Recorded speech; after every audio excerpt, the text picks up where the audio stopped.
Baik adik-adik dan teman-teman semua, di video yang ketiga ini kita akan belajar bersama tentang manasik haji dan umroh atau pelaksanaan haji dan umroh. Apa sajakah itu? Mari simak penjelasan singkat berikut ini. Kita mulai dari haji, bahwa haji itu sudah jelas merupakan ibadah yang hanya mengharap ridho dari Allah Subhanahu wa taala dan bukan untuk gelar, untuk kepentingan dunia, untuk keeksistensian di dunia, itu bukan, tapi itu untuk semata mengharapkan ridho dari Allah Subhanahu wa taala. Nah, biasanya tradisi orang Indonesia itu sebelum melaksanakan ibadah haji ke Mekah itu melakukan walimatul safar, yaitu untuk menghindarkan diri dari sifat sombong dan riya.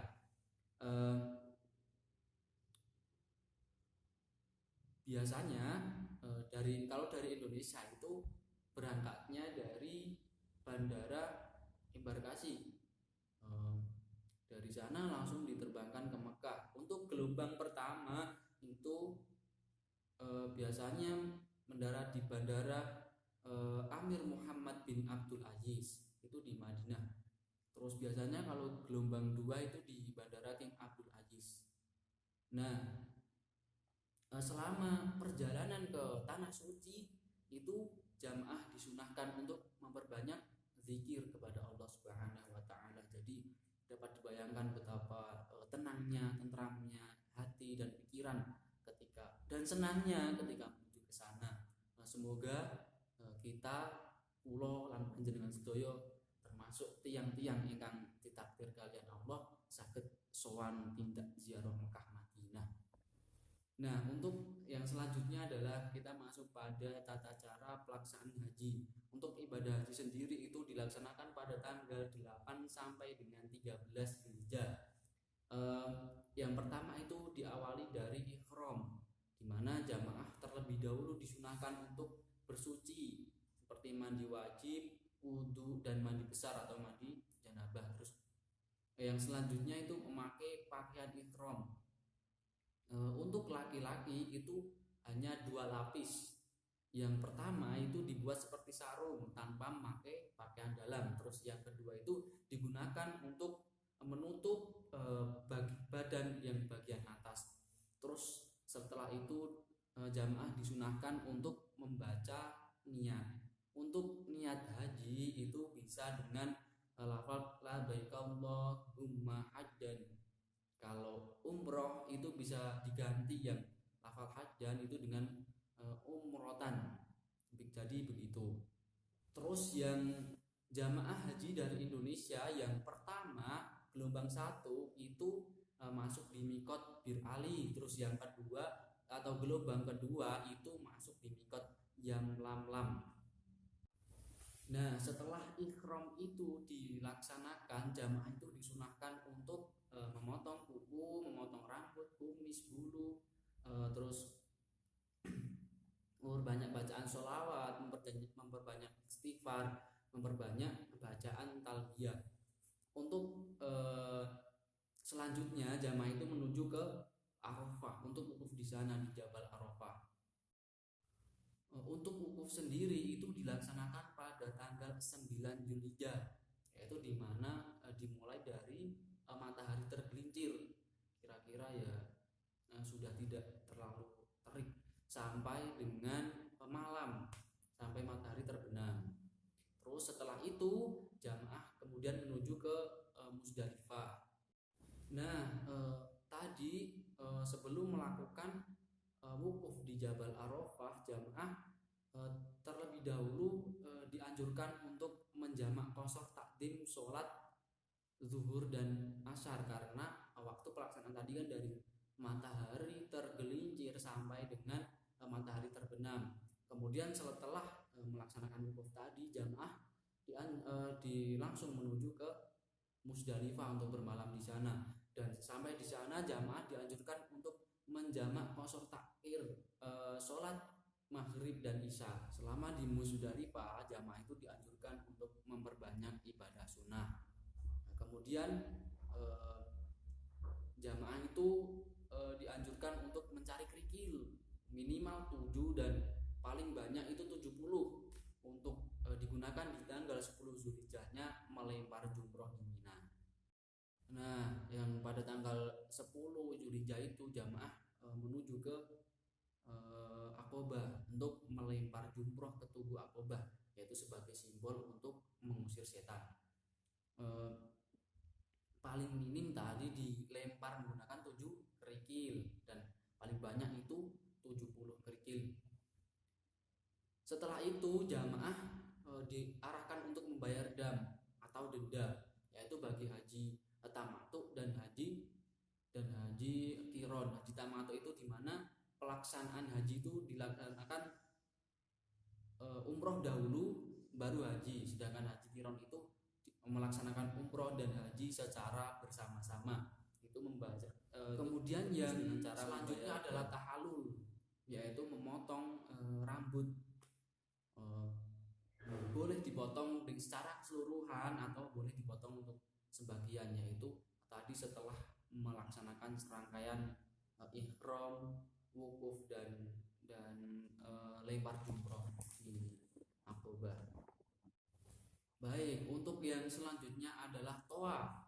Tawaf ini adalah kegiatan mengelilingi Ka'bah sebanyak 7 kali, di mana arah tawaf ini berlawanan dengan jarum jam, sehingga posisi Ka'bah itu selalu berada di sebelah kiri.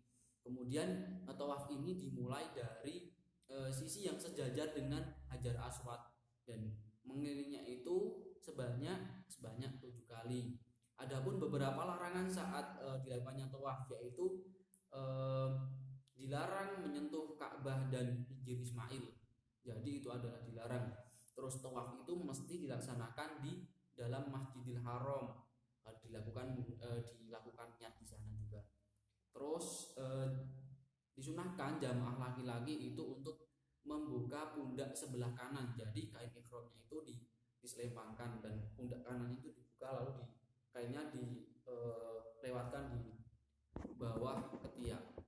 Terus yang selanjutnya itu setelah tawaf jamaah dianjurkan kembali untuk menutup kain yang tadi yang sempat dibuka ke sini. Terus jamaah juga dianjurkan untuk mencium Hajar Aswad. Kalau tidak dapat menjangkau Hajar Aswad, itu cukup mengisyaratkan dengan melambaikan. Saat mencium Hajar Aswad tadi disunahkan untuk membaca bacaan Bismillahi wallahu akbar. Kemudian perkara yang disunahkan atau yang dianjurkan selanjutnya adalah sholat di Hijr Ismail 2 rakaat. Terus yang kedua itu sholat 2 rakaat di belakang makom Ibrahim. Nah, kegiatan setelah tawaf adalah sa'i. Sa'i merupakan kegiatan berlari-lari kecil, dimulai dari Bukit Sofa menuju Bukit Marwah sebanyak 7 kali, dimulai dari Bukit Sofa dan berakhir di Bukit Marwah. Adapun ketika melihat Bukit Sofa dianjurkan untuk membaca bacaan Inna Sofa wal Marwata min sya'airillah. Artinya sesungguhnya Sofa dan Marwah adalah bagian dari syiar Allah Subhanahu wa taala. Untuk bacaan yang disunahkan saat sampai di Bukit Sofa dan melihat Ka'bah itu menjadi tugas dari adik-adik dan teman-teman semua untuk mencari. Kemudian nanti dihafalkan dan divideokan, nanti dikirimkan di model. Untuk yang selanjutnya itu bermalam di Mina selama 3 hari, yaitu selama hari tasyrik pada tanggal 11, 12 dan 13 Zulhijjah. Dan pada siang harinya itu disunahkan untuk melempar jumroh, yaitu jumroh wusta, jumroh ula dan jumroh Aqobah, itu untuk menyempurnakan. Nah, setelah 3 hari berlalu di Mina, maka langsung menuju balik ke Mekah untuk melaksanakan tawaf wadhu, yaitu sebagai tawaf perpisahan sebelum jamaah haji kembali ke tanah air. Dan tawaf itu menjadi akhir dari serangkaian acara ibadah haji. Untuk yang selanjutnya adalah rukun-rukun umroh. Yang pertama itu setelah jamaah umroh sampai di miqat Makani, maka jamaah dianjurkan untuk bersuci seperti tadi ya, bersuci, berikhram dan baca niat. Hanya saja niatnya sedikit. Untuk yang kedua adalah membaca talbiyah. Nah, bacaan talbiyah ini juga akan menjadi tugas kalian nanti untuk bisa dihafalkan, divideokan, dikirim ke YouTube masing-masing, lalu dikirimkan linknya di model. Jadi ada dua pilihan, bisa doa ketika sampai di Bukit Sofa dan melihat Ka'bah, yang kedua adalah bacaan talbiyah. Jadi nanti dipilih mana yang sekiranya menurut panjenengan itu enak untuk dihafalkan. Yang ketiga, jamaah itu langsung menuju ke Masjidil Haram dan langsung mengarah atau menuju ke Hajar Aswad. Seperti tadi, kalau bisa itu dicium, kalau tidak bisa cukup dengan. Yang keempat adalah melakukan tawaf. Seperti tadi masih sama, yaitu berlawanan dengan arah jarum jam. Ka'bah selalu berada di kiri dan dimulai dari sisi yang sejajar dengan Hajar Aswad.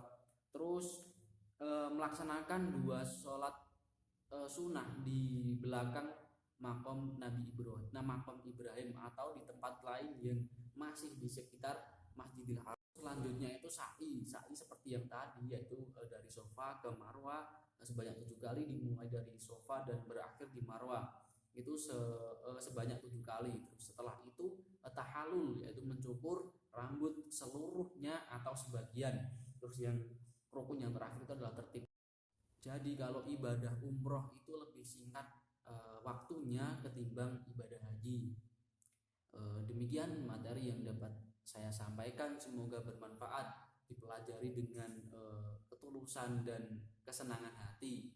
Barangkali kita telah ditakdir oleh Allah, siapa yang tahu suatu saat nanti kita dapat berkunjung ke Mekah dan Madinah. Sekian dari saya, banyak salahnya mohon maaf. Apabila ada sedikit kebenaran, itu dari petunjuk guru saya. Wallahul muwaffiq ila aqwamit thoriq. Tsumma assalamualaikum warahmatullahi wabarakatuh. Bye bye.